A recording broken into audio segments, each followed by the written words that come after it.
Yes sir. Okay जी, तो हम इस व्हील की, इसको वेलनेस व्हील कहा जाता है, और इसमें भी जो है 6 से 7 एस्पेक्ट्स हैं। मकसद ये है कि जैसे एनवायरनमेंट, एनवायरनमेंट से मुराद है माहौल। इंसान जहाँ रहता है वहाँ के माहौल से मुतासिर होता है और वहाँ मुतासिर करता भी है। अब देखिए, फर्ज करें आप अपने घर से आगाज करें। अगर आपके घर में सफाई है, सुथराई है, तो it is suppose to be a clean environment in your house. ठीक है। और आपको पता है सफाई निस्फ ईमान है। सफाई जितनी अच्छी होगी उतनी ज्यादा बीमारियां दूर रहेंगी। लेकिन इसका हरगिज ये मकसद नहीं होता कि सिर्फ अपना घर साफ हो और गली मोहल्ले में कचरा पड़ा हुआ हो। और ये इस वक्त अनलकीली हम लोगों के साथ हो रहा है कि हमारे घरों में तो शायद सफाइयां हैं, लेकिन हमारे पड़ोस में जो बराबर में दरवाजा है वहां ढेर लगा होता है कचरे का। जो गंदी गलियां कहलाती हैं, अब सो कॉल्ड गंदी गली, हालांकि गंदी गली कोई लफ्ज नहीं है, गली गली होती है, लेकिन उसको गंदा इतना रखा जाता है कि वो गंदी गली ही कहलाती है। वो अफराद जो बेचारे, जिनके घरों की खिड़कियां गंदी गलियों में खुलती हैं, वो अपनी खिड़कियां बंद रखते हैं। इतना तापकुन, इतनी स्मेल, इतनी मक्खियां मच्छर वहां पर बिल्ला रहे होते हैं। जहां खिड़की खोली मक्खी मच्छर बदबू अंदर। तो कहाँ से फिर वेलनेस व्हील चलेगा? कभी भी इंसान सेहत नहीं पाएगा। ठीक है। जरा सा आंख खोलकर देखिए अपने माहौल में कि आपके गली के कोने पर, आपके दरवाजे के बाहर कितना कचरा पड़ा हुआ है। कुछ लोगों की आदत होती है अपने घर साफ रखते हैं, दूसरे के घर के आगे कचरे का ढेर लगा देते हैं। फिर एक ये भी रिवाज देखने में आया कि कचरे का ढेर लगाकर उसको आग लगा देते हैं। अल्लाह की पनाह। भाई पॉल्यूशन में वैसे ही इतना इजाफा हो चुका है, आप आग लगाकर और ज्यादा पॉल्यूशन कर रहे हैं। ठीक, तो एनवायरनमेंट से आदमी मुतासिर होता है। अच्छा, और देखिए, एक एनवायरनमेंट तो ये था, एक एनवायरनमेंट की ये भी डायमेंशन है कि आपके पड़ोस में बहुत जोरदार लाउड स्पीकर लगाकर कोई शख्स गाने सुन रहा हो और उसकी यहाँ दावत और पार्टी चल रही हो, तो क्या आपका घर मुतासर नहीं होता? मेंटली डिस्टर्ब होते हैं नहीं होते? यस और सर। इस असना पर जाकर उनसे गुजारिश की जाए कि भाई जरा वॉल्यूम कम कर लो, साउंड थोड़ा कम कर लो, तो लोग लड़ने पर आ जाते हैं, नाराज हो जाते हैं, खफा हो जाते हैं कि भाई हमारी यहाँ खुशी है।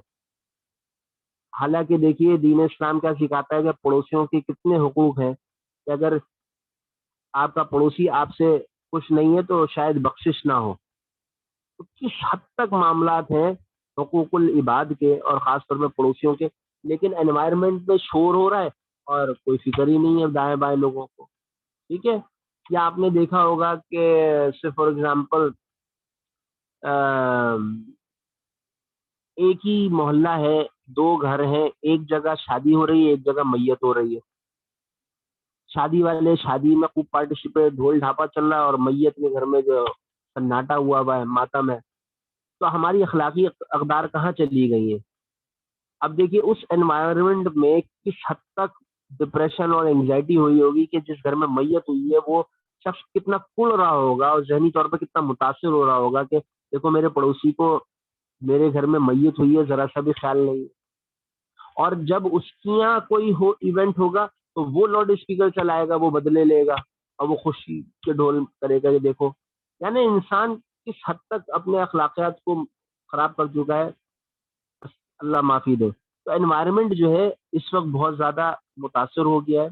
चाहे वो in terms of noise pollution हो, चाहे in terms of pollution, water pollution हो, in terms of garbage and wastage disposal improper हो रहा हो, रोडों पे कचरा बिखरा हुआ है। अभी बकरीद आ रही है, बकरीद में देखिए कितना ताफुन फैलता है, अलाइशें नहीं उठाई जाती, लेट उठती हैं। ठीक है। गली मोहल्ले में खून होता है, जमा हो जाता है।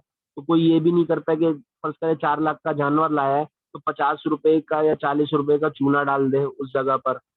तो लोग केयरलेस हो गए हैं अबाउट देयर एनवायरनमेंट, और फिर क्या होता है, वबा फूटती है, कोई ना कोई अमराज पैदा होते हैं। ठीक है। दूसरा एस्पेक्ट देखिए, इंटेलेक्चुअल जहानत। यहाँ से मुराद है कि इंसान का जहनी सलाहियत और जहनी सोच, यानी सोच इंसान की अगर मुस्बत होगी, पॉजिटिव होगी, तो वो हेल्दी रहेगा और दूसरों को भी हेल्दी रखेगा। लेकिन अगर किसी की नेगेटिव सोच है, हर वक्त वो नेगेटिव ही सोचता रहता है, मेरे साथ ये हो गया, मेरे साथ बुरा हो गया, मुझे कुछ हासिल नहीं हुआ, मेरे साथ ही क्यों होता है, ऐसी सोचें अगर आएंगी तो वो नेगेटिव फैलाएगा भी, नेगेटिविटी सोच फैलाएगा। इंसान अपनी सोचों से, इंसान अपने बिहेवियर से, अपने इमोशन से लोगों को मुतासिर करता है और खुद भी मुतासिर होता है। ठीक है, तो be positive, think positive. Social aspect ये मैं बता चुका हूँ, फिजिकल एस्पेक्ट बता दिए, स्पिरिचुअल बता दिए। ऑक्यूपेशन को देख लीजिए। अब फर्ज करें कोई ऑक्यूपेशन, आप कोई मिसाल दीजिए कोई ऑक्यूपेशन की, मैं फिर उसमें से डिस्कशन निकालता हूँ। ऑक्यूपेशन कोई शोभा बताइए। हेलो, जाग रहे हो आप लोग? Yes sir. सर टीचर का। टीचर, चलें जी। ये तो बड़ा कॉमन सा आपने ले लिया। मैं चाह रहा था कि आप जरा कॉलेज स्कूल से बाहर निकलें। बेशुमार पेशे हैं। मोची को देख लीजिए, वेल्डर को देख लीजिए, मजदूर को देख लीजिए, अ, रोटी पकाने वाले मजदूर को देख लीजिए, तंदूर पे बैठे हुए शख्स को देख लीजिए, वेटर्स को देख लीजिए, ठीक है, नाई को देख लीजिए। बेशुमार पेशे हैं या नहीं है? हर आदमी अपने जरिए माश तलाश करने की कोशिश कर रहा है। लेकिन ऑक्यूपेशन हेल्थ हैजर्ड्स क्या हैं? देखिए, एक नाई है। नाई आपको पता है कितने ज्यादा खतरे में इस वक्त है? एक तो कोविड की वजह से वो खतरे में है। दूसरा, उसको ब्लड बॉर्न डिजीज हो सकती है। वो रेजर जिससे वो बाल काट रहा है, किसी की शेव बना रहा है, वही रेजर उसकी उंगली पे लग जाए तो हेपेटाइटिस बी और सी मिल सकता है उसको, और वो दे भी सकता है हेपेटाइटिस बी और सी। ठीक है, ये जो तंदूर पे बैठे हुए रोटी पका रहे होते हैं, इनके मर्ज आपको बताऊंगा, आप हैरान हो जाएंगे। इनफर्टिलिटी, मेल इनफर्टिलिटी, इसके शिकार हो सकते हैं वो। कुदरत ने स्पर्मेटोजेनेसिस के लिए जो ऑर्गन मुंतखब किया है वो है टेस्टिस। और इंसान के जो टेस्टिस होते हैं वो बॉडी से थोड़े से हैंग हुए हुए होते हैं और बॉडी के टेम्परेचर को फॉलो नहीं करते। बॉडी का टेम्परेचर होता है 98.6 और इनका होता है 97.6। ये 1 डिग्री लेस पर काम करते हैं और अच्छा काम करते हैं। अब फर्ज करें एक शख्स है, सुबह से बैठता है तंदूर पर और रात के 12 बजे तक तंदूर पर बैठा रहता है, रोटियां पकाता रहता है, तो वो कितने हीट का सामना कर रहा है। एक तो उसको हीट क्रैम्प्स और हीट एग्जॉस्शन होगी। ठीक है, वो पानी पीता रहता है, अपने आप को बैलेंस करता रहता है, लेकिन इनफर्टिलिटी का भी शिकार हो रहा होता है, क्योंकि हाई टेम्परेचर जब टेस्टिस को पहुंचता है रेडिएशन के जरिए, तो उस पर मेटोजेनेसिस स्टॉप हो जाती है, तो वो नॉन प्रोडक्टिव हो सकता है और इसका उसको पता ही नहीं चलेगा। अब देखिए कैसा मर्ज है ये। ठीक है, ऑक्यूपेशनल हेल्थ हैजर्ड्स बेशुमार हैं। हर ऑक्यूपेशन में कोई ना कोई ऐसा इशू है जिसको एड्रेस ना किया जाए तो बीमारियां पैदा होती है।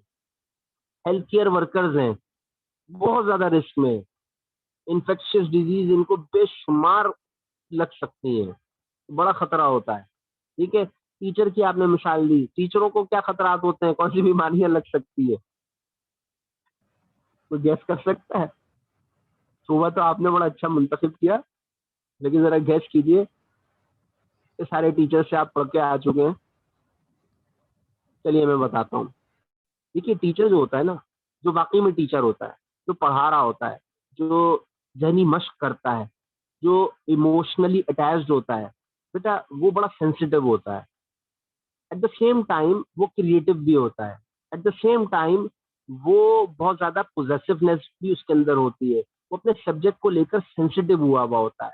और फर्ज करें अगर उसके बच्चे उसका साथ ना दें या सिस्टम उसका साथ ना दे, तो वो मुतासर होता है, वो जहनी परेशानी और कर्ब में आता है। तो टीचर्स को स्ट्रेस हो जाता है, टीचर्स को ब्लड प्रेशर हाई हो जाता है, टीचर्स के साथ प्रॉब्लम्स आती हैं। टीचर्स के जो सिटिंग का एरिया है वो अगर प्रोफेशनली साउंड नहीं है तो वो डिस्टर्ब रहता है। टीचर्स को एंग्जाइटी रहती है, टीचर्स को बैकएक्स रहते हैं, टीचर्स को हेडेक्स। स्टूडेंट, यही इश्यूज स्टूडेंट के साथ होते हैं। अब फर्ज करें अगर आप ओवरबर्डन हो जाएं, तब प्रॉब्लम स्ट्रेस आएगी। ठीक है, और अगर बिल्कुल कोई प्रेशर नहीं ले रहे तब भी प्रॉब्लम आती है और वो रिजल्ट खराब आता है, फिर डिप्रेशन में जाते हैं, फिर हार्ड फीलिंग्स आती हैं, ठीक है। फिर फर्ज करें सरप्राइज रिजल्ट आ जाता है, गैर मुतवक्का तौर पर नताइज आ जाते हैं, तो जहनी परेशानी हो जाती है, रिजल्ट छुपाते हैं घर वालों से, होता है नहीं होता। तो हर जगह किसी ना किसी तरीके से ऐसे मामला बन रहे होते हैं, ठीक है, क्लियर है। आखिरी देख लीजिए, दैट इज इमोशनल, ये मैं आपको डिस्कस कर चुका हूँ। इंसान इमोशनली अटैच होता है लोगों से, और अगर उसको इमोशनली सेटबैक्स मिलते हैं तो वो डिप्रेशन में जाता है और वो अपनी प्रोडक्टिविटी कम कर देता है, आइसोलेशन में चले जाता है, खामोशी इख्तियार कर लेता है, लोगों से बातचीत नहीं करता, पार्टिसिपेट नहीं करता लाइफ में, और वो फिर आहिस्ता आहिस्ता आहिस्ता करके परमानेंट मेंटल हेल्थ डिजीज का पेशेंट बन जाता है। तो बेटा ये 6-8 जो एस्पेक्ट्स हैं, इस पर मैंने बहुत अच्छी कोशिश करी कि गुफ्तगू कर लूँ, कि आया होगा। अगर कोई सवाल है तो ज़रा पूछिए। नाम ज़रूर बताइएगा जी। कोई सवाल आता है ज़हन में?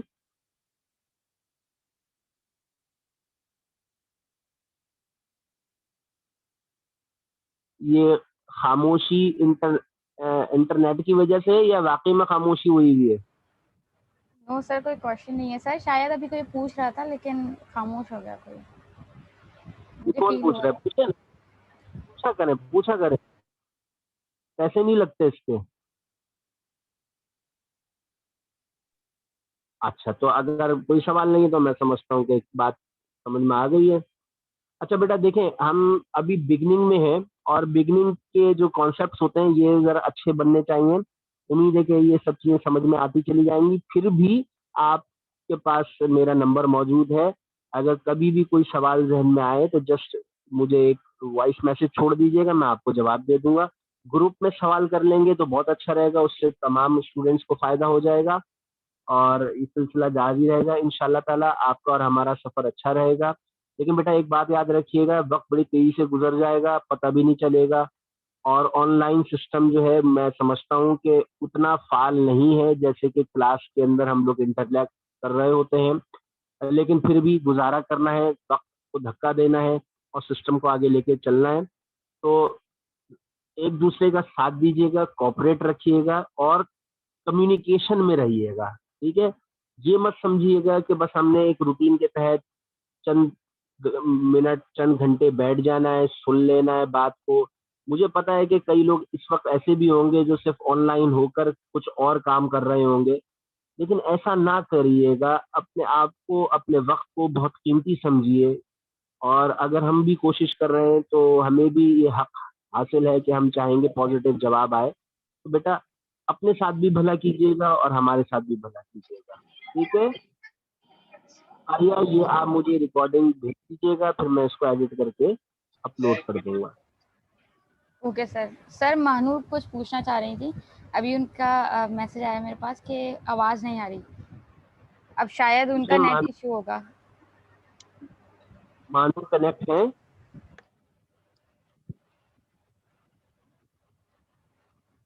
मानूर, आप मौजूद हैं? चलिए कोई बात नहीं, मैंने ऑप्शन बता दिया, वॉइस मैसेज छोड़ दें मुझे अपने क्वेश्चन का ग्रुप में, ओके ठीक सर। है। ओके चले, सर। आज के लिए इंशाल्लाह फिर कल मुलाकात होती है। वमा अलैना इल्लल बलाग। अल्लाह अल्लाह हाफिज। कर ले सर।